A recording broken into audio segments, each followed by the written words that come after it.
Hello, I'm in my parents' laundry room. Just watched How to Train Your Dragon.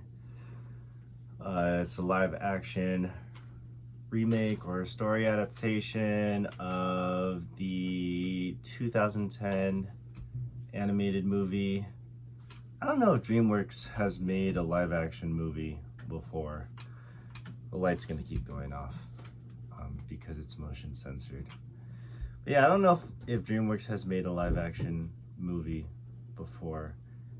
I know they made plenty of animated movies, but I can't recall ever seeing a live action DreamWorks movie before. But anyway, yeah, it tells the story of a little village called Berk that is occupied by a bunch of Vikings, and they deal with the consistent issue of having to fend off dragons from attacking them and stealing their livestock and causing all sorts of trouble. And Hiccup, the main character, is the son of the chief of the village named Stoic, who is a real macho man of a Viking, real tough guy, big time dragon slayer in the village. And meanwhile, Hiccup is sort of the opposite of that, kind of weak and feeble, and doesn't really fit in with the whole Viking culture, and is kind of trying to discover himself. And he is working on trying to muster up the courage to become a dragon slayer in this movie. I'm not gonna summarize the whole movie because it's a pretty popular movie, so go watch the animated movie or go watch the live action movie. But anyway, the thing for live action adaptations for me, or just adaptations in general, is that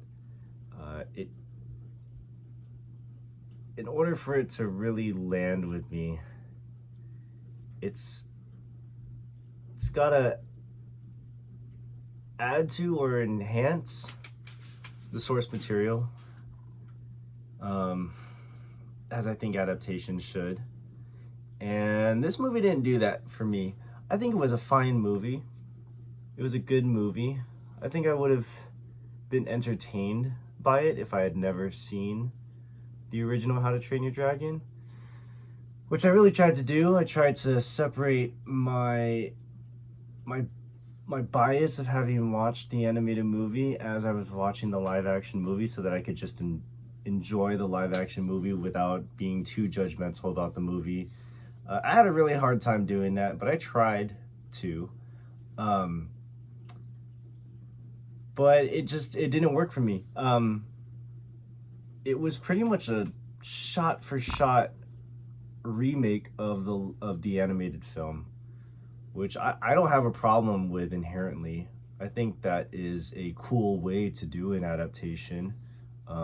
It shows the different ways that you can interpret the feeling and the spirit of an animation into a live action medium, but you really have to do it right, I feel like. Otherwise, it gives off the notion that you are just reciting what happened in the original film.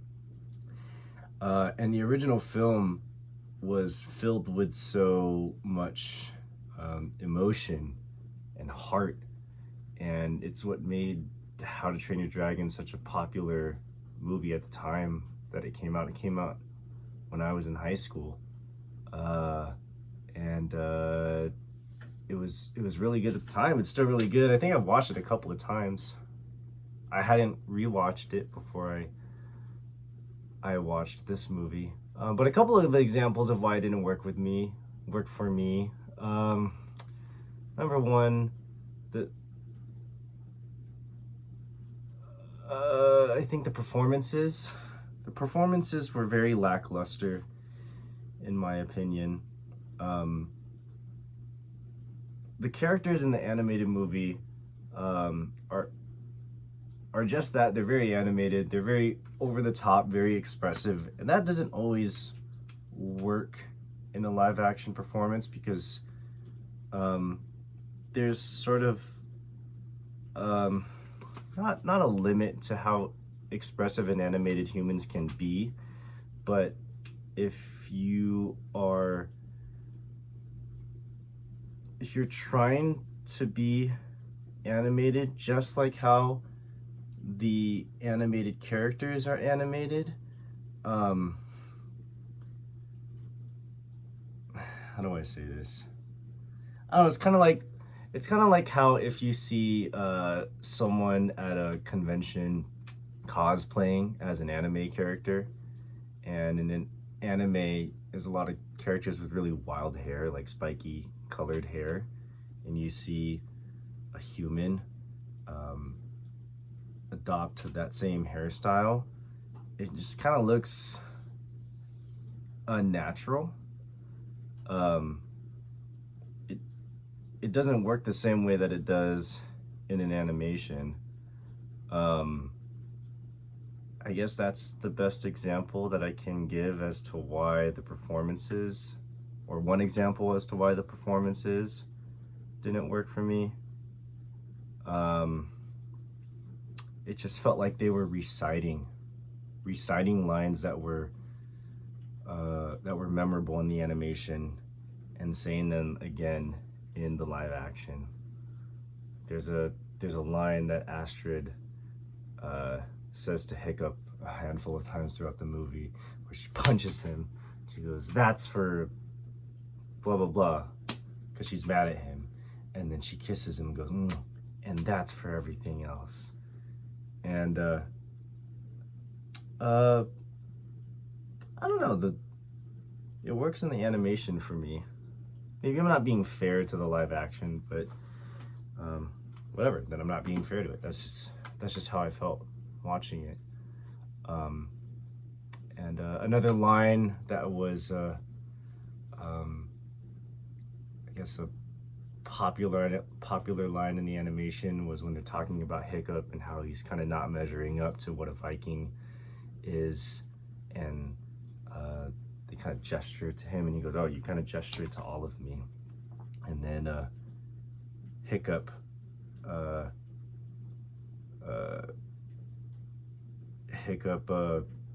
remarks on that and says, "Oh, you just gestured to all of me."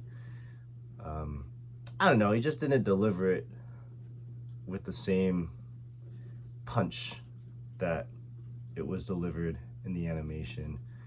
He didn't really the characters didn't really take those lines and inject their own personality and style into them. It just felt like they were reciting. It felt like they were passing around the script and reading it out loud,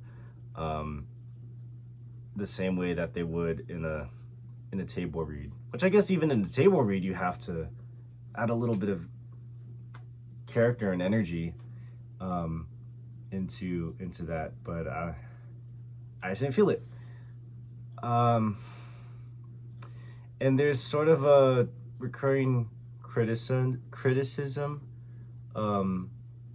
that has been given to a lot of the recent Disney live action film remake adaptations, and also some of the Marvel movies these days, that these films don't feel like films. They don't feel like a story told in a visual and audio medium. It feels like a product that's used as a vehicle to introduce people to toys and clothes and all different kinds of other products that they can buy and sell, and it sort of serves more as a launching point to get them to buy all of these other things.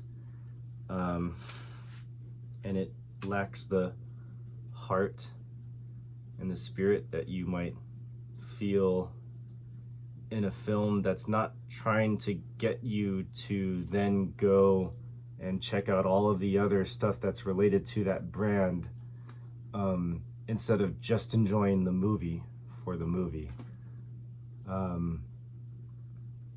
There's a lot of things that I didn't feel like they tried very hard to make look good. Like,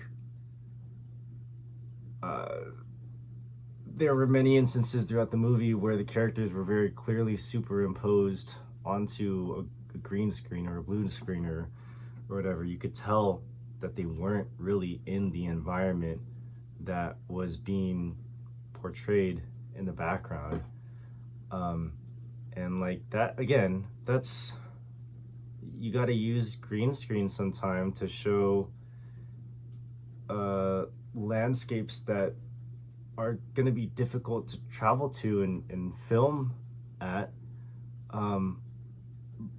But I've seen movies where they do a good job of blending those characters with the background, and I don't feel like I'm standing in the studio watching the thing be filmed. And it was just kind of distracting.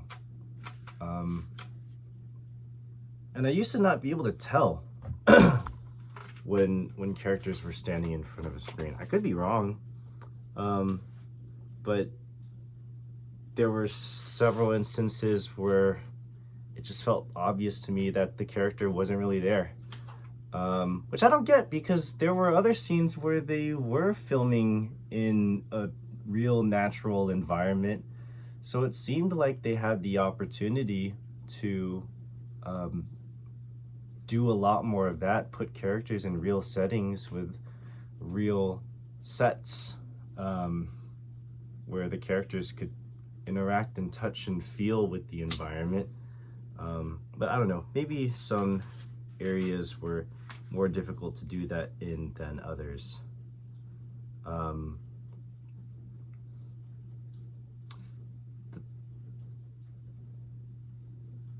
I'm not a cinematographer by any stretch of the imagination, but the textures felt very flat to me also.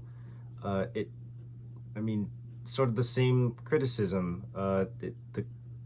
The scene felt very flat. I felt like I was watching the movie being performed on a stage with really bright lights so that everyone in the audience could see the characters up front.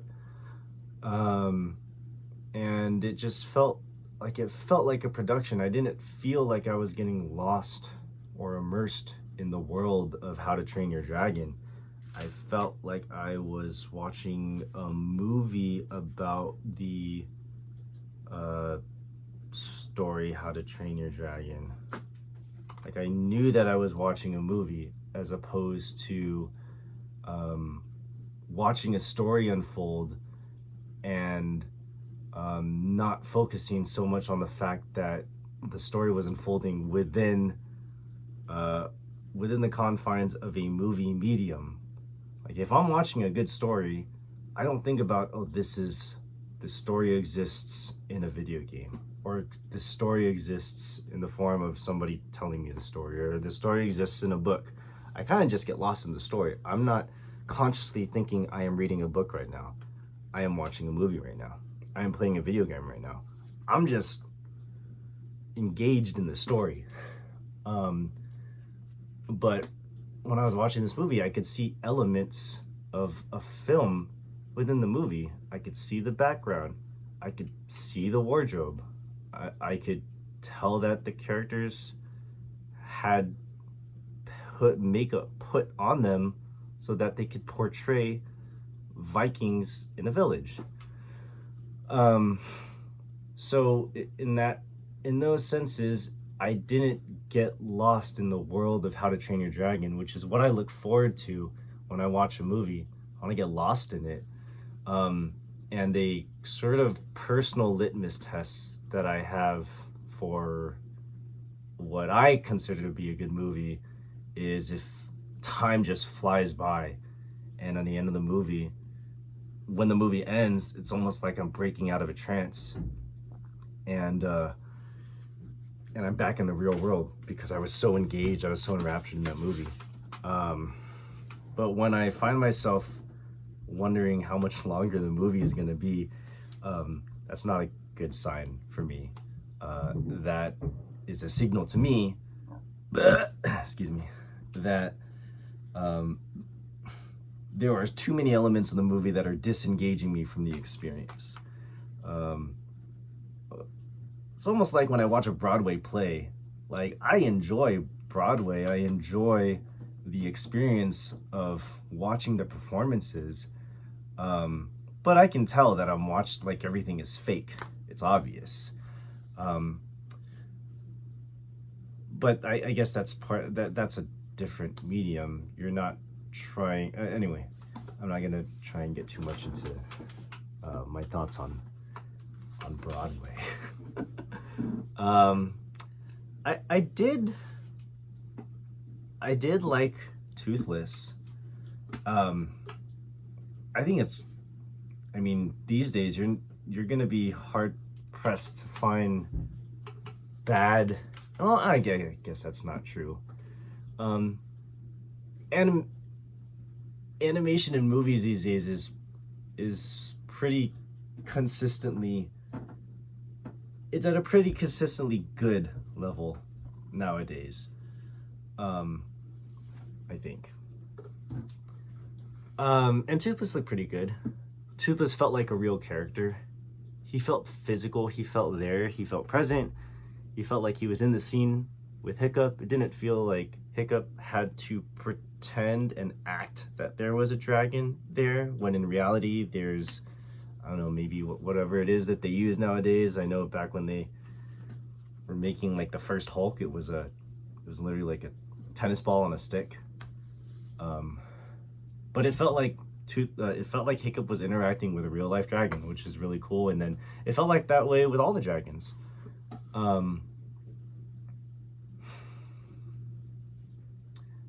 Hiccup was good. I liked that he wasn't too on the nose of a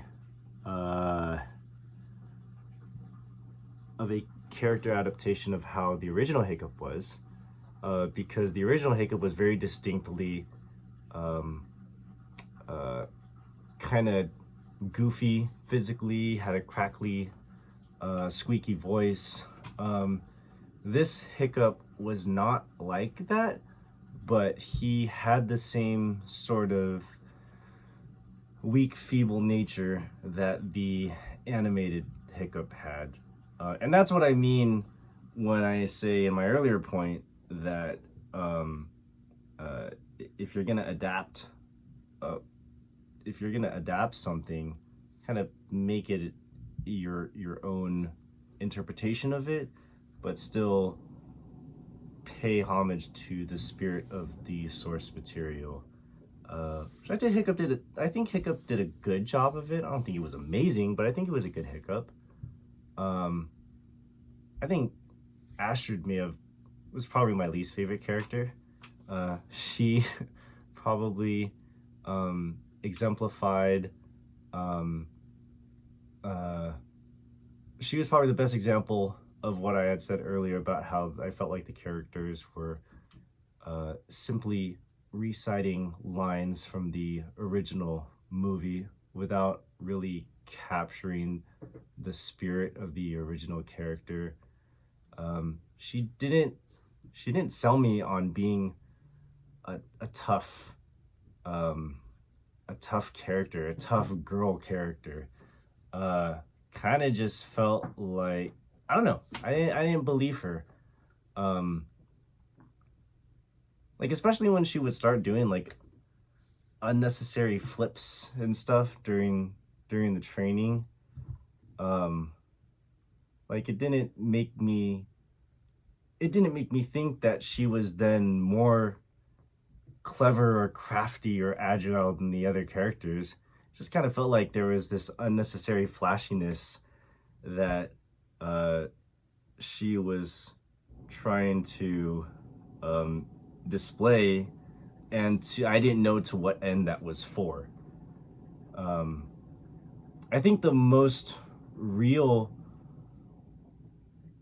part of her performance was when she finally discovered Toothless and spent a little bit more time with Hiccup, like kind of digging into why it is that he befriended him and how Hiccup felt about the dragons. Like those moments felt, for her, to me, felt pretty real.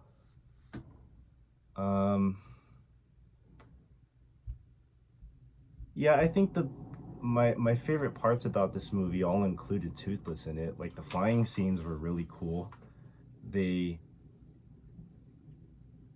reminded me of how I felt a little bit, how I felt when I watched the first How to Train Your Dragon. I like seeing the progression of Hiccup slowly gaining Toothless's trust and creating that contraption to help him fly. That was enjoyable to watch.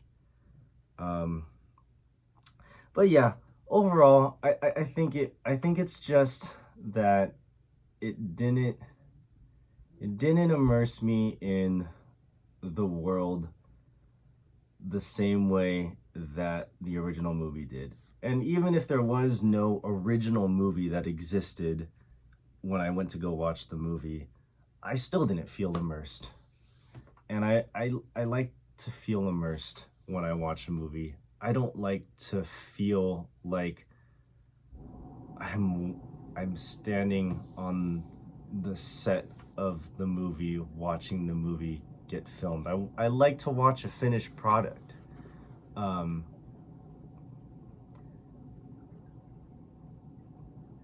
yeah, I don't know.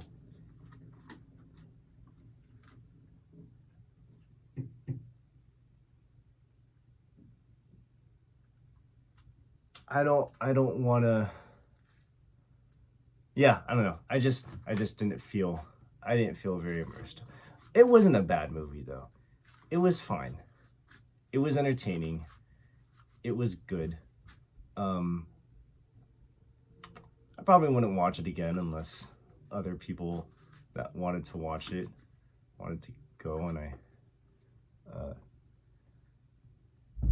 yeah, but I wouldn't watch it again. It was fine. Anyway, do I have any more thoughts about the movie? Yeah, I'll get better at these.